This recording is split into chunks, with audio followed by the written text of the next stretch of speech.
50th anniversary of a civil rights protest in our nation that began peacefully but ended deadly. It became known as Bloody Sunday when hundreds of people who were marching for equality were attacked by state troopers in Selma, Alabama. A replay with a different outcome as President Obama marched beside some of the people who were there that day back in 1965. ABC's Steve Osunami has more.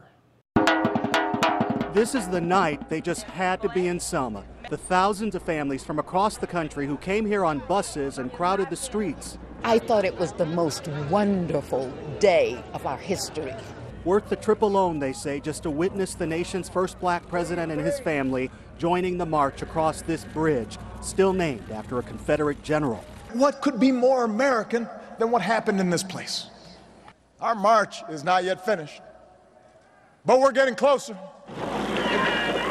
Where the president stood, more than 80 demonstrators fighting for black voting rights were crushed by the cruel batons of Alabama police in 1965. We met many young people who spent nights in Ferguson, Missouri, hit by police tear gas and billy clubs. They say their pictures aren't all that different from Bloody Sundays.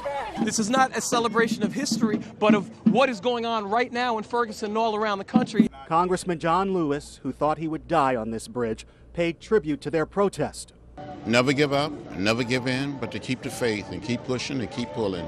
Often lost in the story here is that 2 of the 3 people killed in '65 were white demonstrators. The death of this white minister was kind of the tipping point for passage of the voting rights bill. Reverend Clark Olson was standing next to that minister when they were both attacked. Do you ever forget that day? No. No.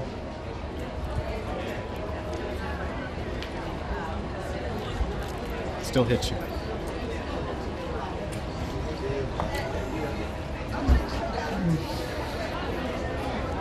It's become a very important day in my life.